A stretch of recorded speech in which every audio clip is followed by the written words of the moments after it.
Can I have a party hat? Oh yeah, Nick's got hat. official party hat. Games. Okay, get ready for the party to begin. The party has begun. Now that I'm bald, this fits way better. Yeah, it looks nice.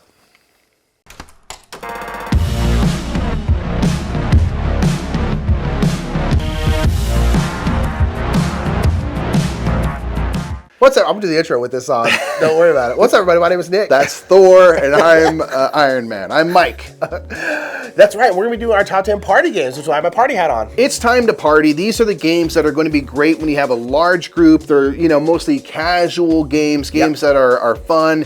Give a laugh or two. Things like that can, and again, accommodate a large group. Yeah, you're going to play with a big group of people, usually at the end of game night or at the end of the convention or something like that. And they're maybe not the deepest game on the planet. It's hard because I really can't see. You got to be dead ahead. You're the Apex Predator. It's always, they're going to be played at the end of the night, but they're not always the deepest games, but they're always they're about fun. Exactly, like this hat. So let's get into it.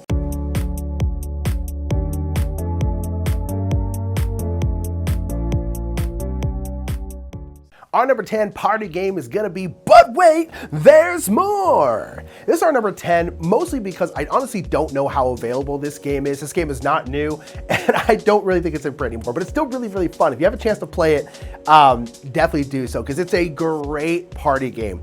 This game is all about kind of like an infomercial. You're essentially pitching different products like you would in an infomercial, hence the, but wait, there's more, because you in this game are going to be given some kind of product. That product could be like a garden hose or a hammer or something like that. And then that product is gonna be given a random feature. And that feature might be like, it's self-driving. Again, this is all random. So you then have to pitch a self-driving garden hose, like what that means. And someone will say, go, and you just have to start pitching. It's essentially kind of like an improv game. But again, you're going off of a really random thing, so no one's really like great at it, That's kind of the point. But you're like, oh, let me tell you right now, we got this garden hose right here, and it's a self-driving garden hose. You don't even need to turn it on. It'll turn itself on, and it'll go out there and it'll spray your whole garden for you. No worries, no fuss, no care. It'll coil itself up and put it away afterwards because it's a self-driving garden hose. But the thing is I believe you have a minute to do your pitch. About halfway through, you will have to say, but wait, there's more, because that's the whole point of the game. And you will have to flip over another feature for, in this case, our self-driving garden hose.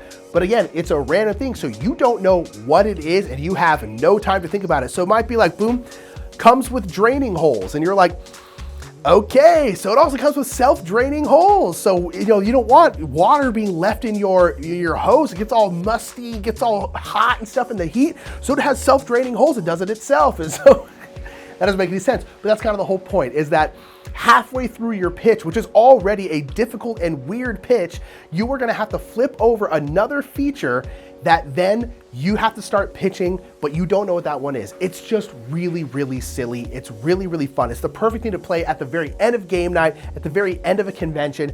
Just get really, really silly and just try and pitch these ridiculous, ridiculous products that are very, very fun and very, very funny. And that's, but wait, there's more.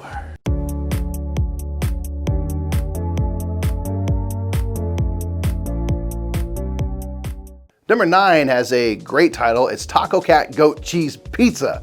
This is a game where you are going to have a stack of cards, and you are going to be, when it's your turn, and we're all kind of doing this in a rhythm. It's kind of a rhythmic chanting game. It gets very, you get very into the cadence of it. What you're gonna do is you're gonna flip over a card in such a way that you can't take a peek at it as you throw it down. It's very much like flip it away from you onto the center pile. And as you do this, everyone who is playing is going to be saying taco, cat, goat, cheese, pizza in that order, each with a card. So one card is taco, next is cat, goat, cheese, pizza, around and around and around. And what you're trying to do is you are trying to pay attention to the cards that are going out, which are just random. And if ever what you're saying, so maybe we're all saying pizza right now, if pizza comes out, you need to be the first to slap the pile to be able to collect cards. And you're trying to stay in the game as long as you can. There's a couple other cards that make you do goofy things and stuff like that, but it's just so fun to get into the taco, cat, goat, cheese, pizza, and get it moving around and around and around. and seeing how fast your reaction time can be. It's just fun and funny. It makes you laugh. There's physicality involved with slapping cards and things like that. Do be careful when you play. And it's just one that will give energy to the room, I guess, for lack of a better word, because you're just going to be excitable and stuff and playing, and it's just so fun that everyone chants together. So I can't help but picture, like, if anyone's like walking by while you're playing that and they don't know anything, they don't understand the context, they might be like, I'm intrigued, but I'm going to approach carefully because it's a weird assortment of things. But goat cheese pizza sounds great. So that is Taco Cat goat cheese pizza.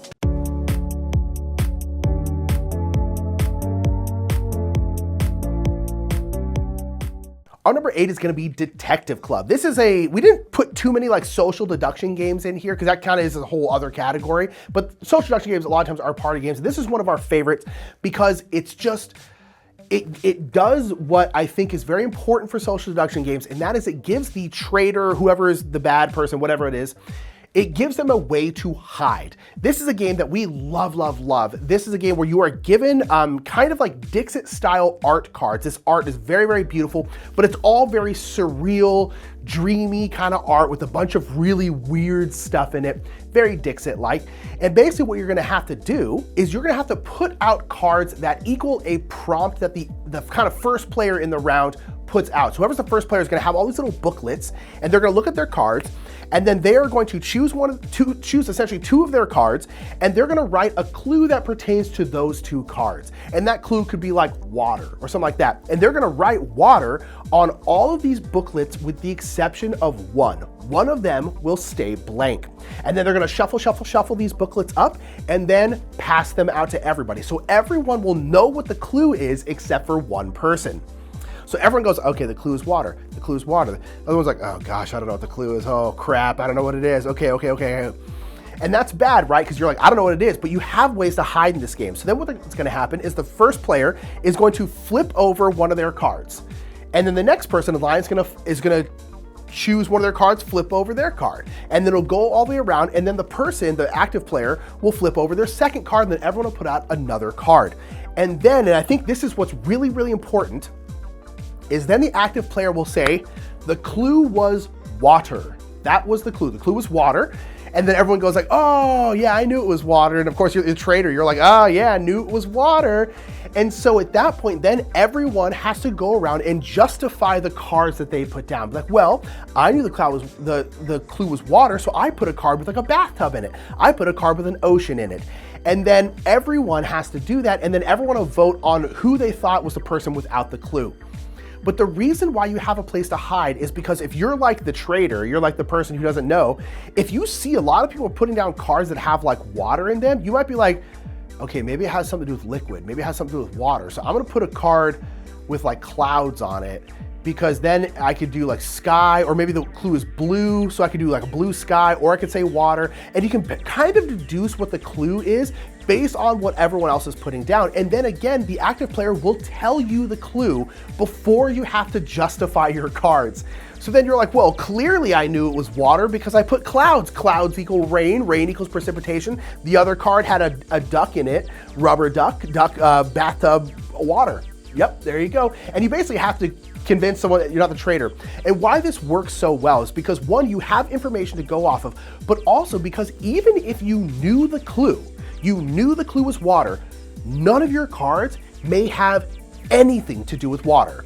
So you might kind of get screwed by the cards even though you know the clue. So there's a very easy way for non-traders to look suspicious, and then the trader has a way to hide. And I think it works so well. This is a game that, again, I feel like kind of gets overlooked a lot, but it's just so, so good. The art is beautiful. It's got a really cool twist on that kind of deduction. The trader can hide. Everyone looks suspicious. It's just great.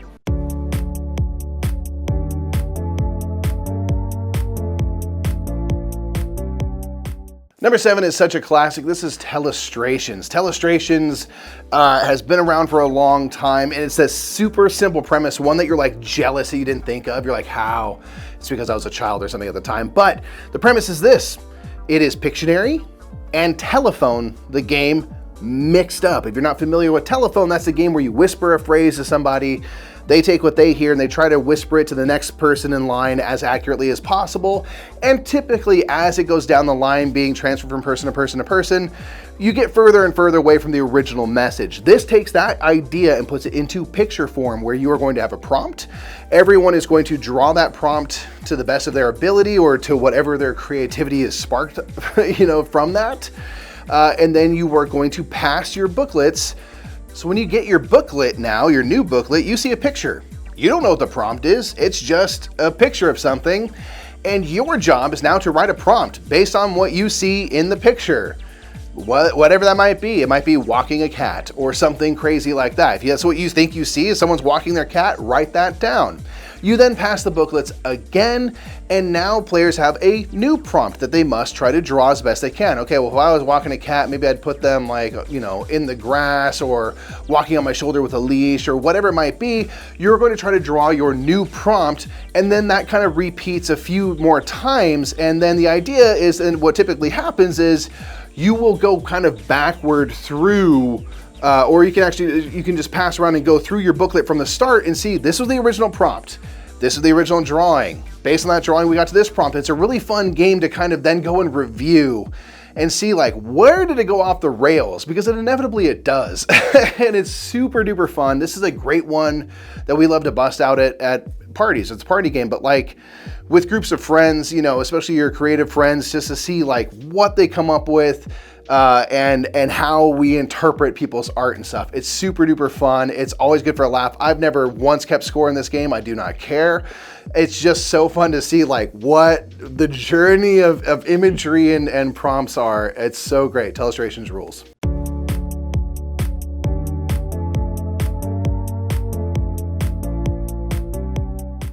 Our next game is going to be Wavelength. Wavelength is just so good. This is I think the only game on the list that we don't actively have, and we just need to pick up a copy of it because I absolutely love it.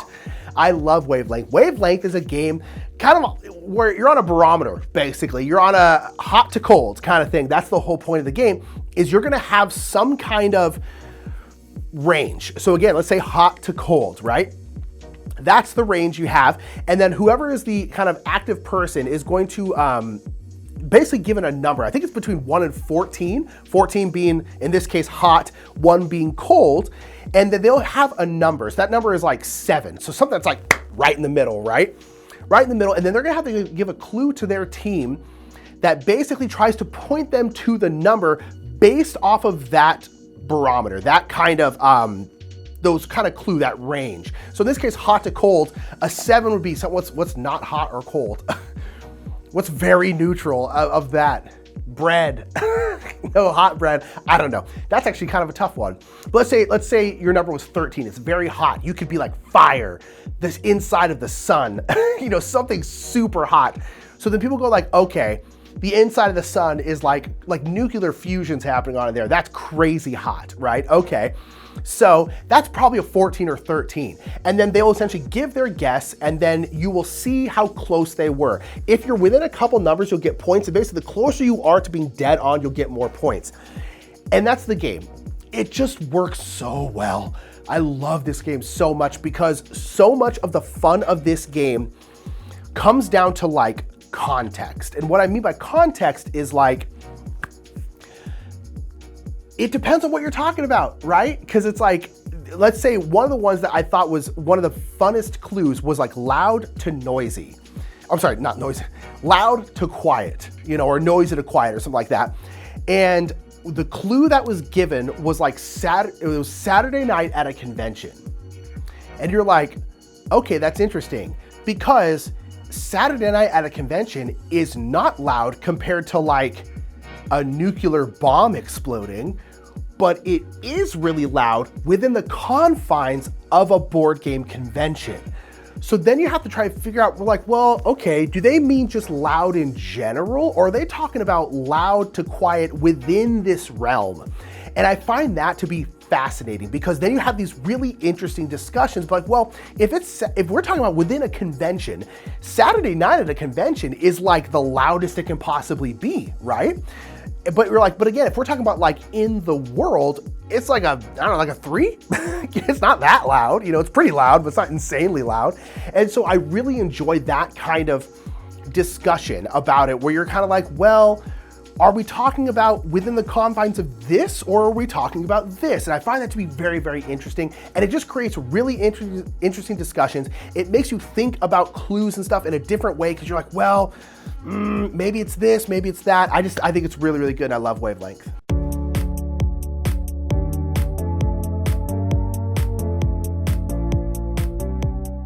Listen, some things are a hat. This is a hat, but that's not a hat, all right? That's the game I'm talking about. That's not a hat.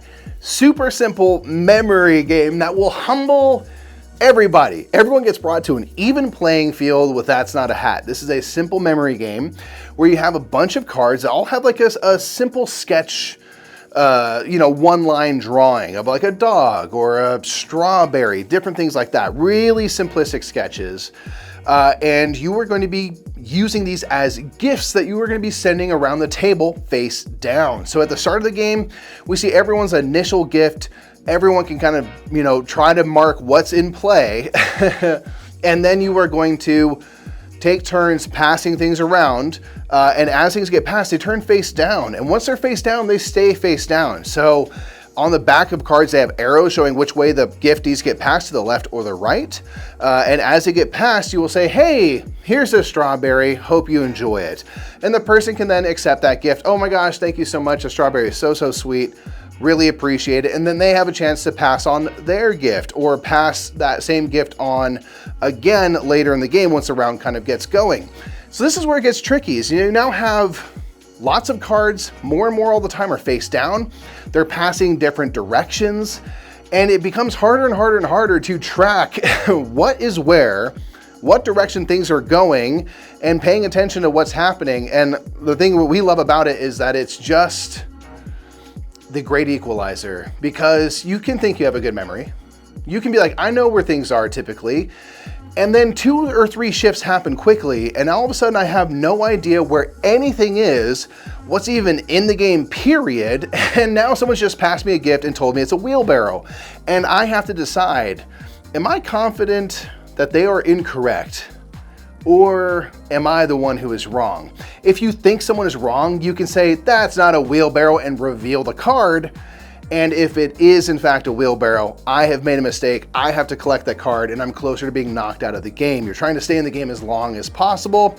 If it turns out they were lying to me, it isn't a wheelbarrow after all, they would collect the card, and now they're closer to being knocked out. So what's really fun for us in this game is just how quickly everyone panics over not really knowing what's going on. But at the same time, we're all in the same boat. So if they're unsure and they're not doing a good job of like bluffing and covering it up, I'm also not sure enough to call them out on it. So, it's just a great game of like, where is the frog? I think they're nearby, but I don't know if they're in front of me. And it just creates laughs every time. And some people are super good at it. Kids are great at it. And all adults that they play with are terrible at it. It's just amazing to see. So it's one that makes us laugh every time. It's, small and portable, which is really great. That's not a hat.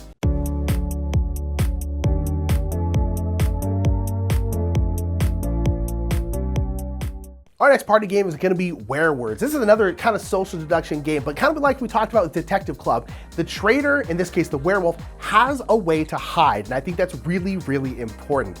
I love Werewords. Werewords is essentially 20 questions with a traitor. So 20 questions is, you think of something like a baseball bat, whatever, a person, place, or thing, or whatever. And then people have to ask you 20 questions and try to get to the answer within 20 questions. Like, is it a thing? Yes. Can you hold it? Yes. Is it made out of wood? Yes. Is it a baseball bat? Yes. Wow, that was fast. Good job, chat. You're very, very smart. But nonetheless, that's what you're trying to, that's just 20 questions in general.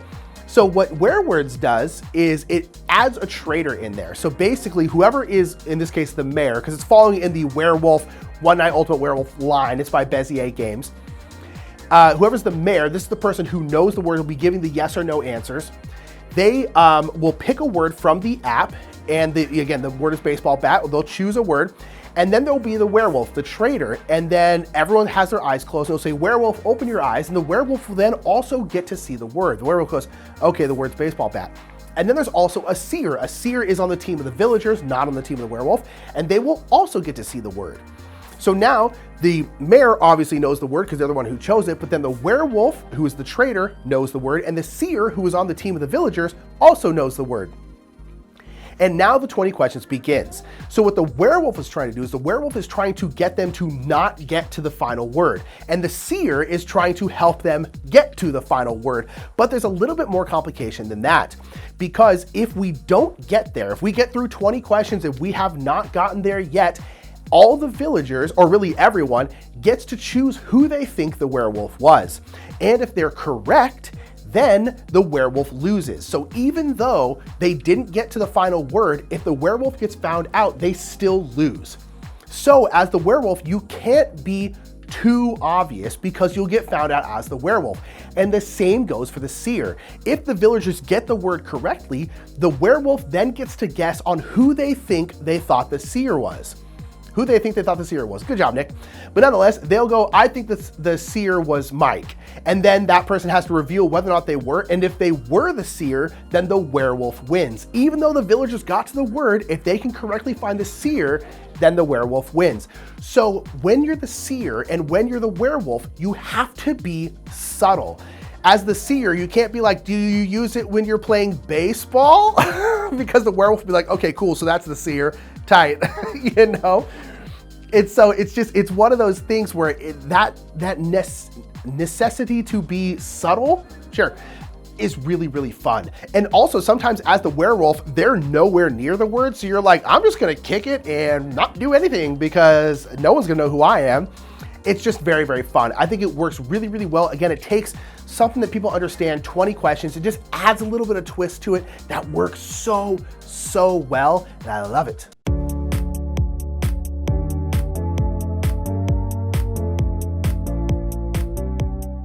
Number 3 is a clue-giving game called Slow Clover. So Clover is a game where you're gonna have a 4-leaf clover that you can write on, dry erase.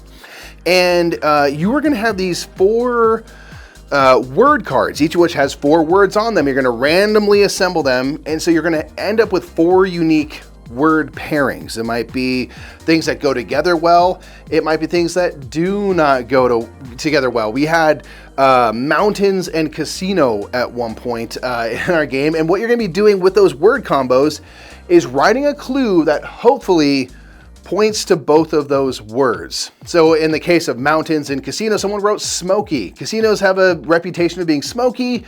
There's the Smoky Mountains and stuff, and so that was what they put for their clue. You're gonna do this for each of the 4 sides. You're gonna have random combinations of words, and then when you're done, you're going to disassemble your clover. You're gonna take the cards off. You're gonna slot in a random 5th card that even you don't know what it's gonna be, shuffle up those cards, mix them all up real good, and then the rest of the players are going to work together to try to reassemble the clover accurately. So you have, again, 4 cards, or now 5 cards, each of which has 4 words on them, and you have to get them in the right spots and then oriented the right directions so that hopefully you have the right words pointing to the right clues once again. Everyone has a chance to, say, this is our clover, I think this is correct. The person who made the clover can basically remove any cards that are not in the right place.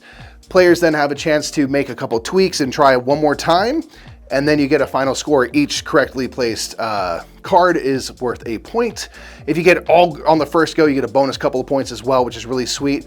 It's just a really fun, clever game that really makes you try to think of those kind of midpoint clues of like, these words are not at all related. How can I get something that sort of works for both? Even just the tiniest connection to both. Maybe it's really good for one of the words and like okay for the other one. There's lots of ways you can try to approach this strategically to make sure that your friends reassemble the clover. When I first heard about this game, I was convinced of like, there's no way you could possibly do this. We played it at BGG Con. I was like, there's no way.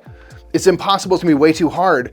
And then you find out that yes, you can put it together. You really can, get some things like, you know what, this is really good. Now the 2 parts of this card, the two words on these two corners, really kind of work for these two clues. Maybe it's gonna be in this one spot right here, and then you can kind of build out from there. It is possible, so it's so satisfying when you put together that Clover correctly.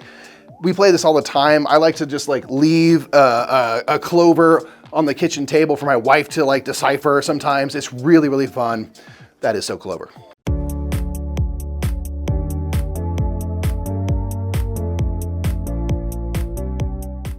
Our number 2 is Wits and Wagers. Wits and Wagers is, I think the best-selling party game of all time, or one of them. It's done very well. It's so good. Love Wits and Wagers. Wits and Wagers is kind of a Price is Right kind of game, if you know what that show is. This is a game where there is going to be some kind of question. That question is always going to have a numerical answer. So like, how many potatoes were eaten in America in this year, 2022, right? That'll be an answer. It's gonna have a numerical value. Be like, I don't know, 10 million or something. And then everyone will write down on one of their like little dry erase cards the number they think that it is.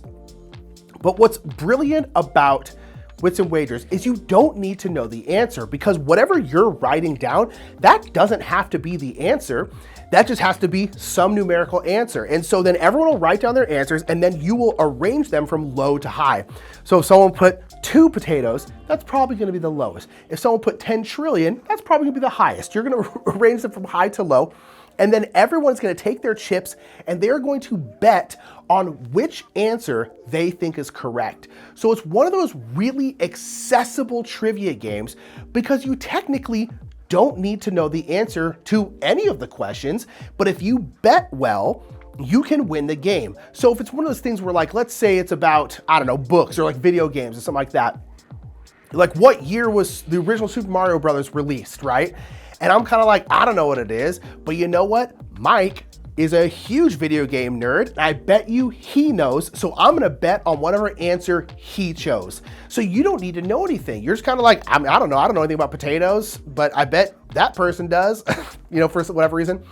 And the thing is it's Price is Right rules. So it's the closest to the true answer without going over. So if someone is 1 digit over, that's not it, it's the one below that one. So you're kind of hedging your bets a little bit. It just works. There's a whole bunch of different versions. We have the Vegas version, but there's a whole bunch of different versions of the game. They all work more or less the same. They're constantly coming out with new versions that update with new questions and new answers. It's just so good. It's also, you can play it in teams. So instead of having individual people, right, you can have a whole team. So you can play this with a massive group of people. It just works. You can play it like remotely. We used to play this one on stream a lot because people could play it like at home. It just works in every single way. It's such a good party game, such a good trivia game, because you just don't really need to know the answer. And that's actually really fun.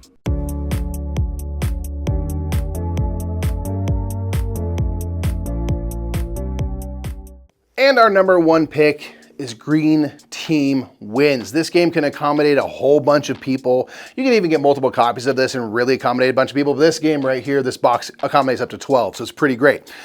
This is a game all about being part of the popular club. You want to be on the green team, because the green team wins. The orange team does not win anything, okay? So you want to be part of the green team.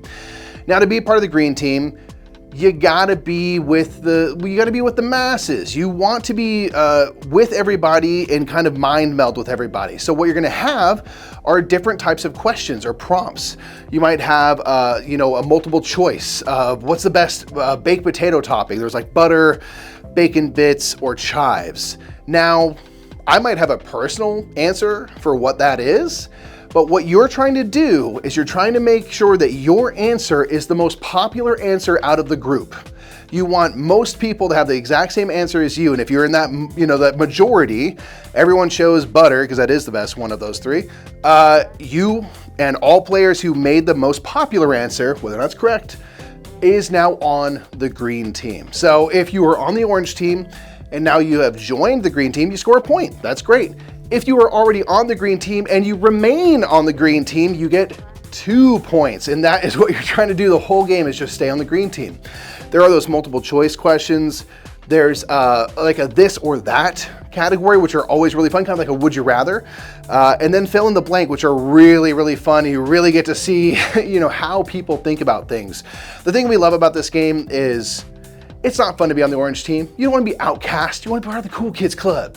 And when you get kicked off to the orange team, it's not high stakes at all in real life, but it feels so high stakes because you're like, well, I didn't score anything that turn.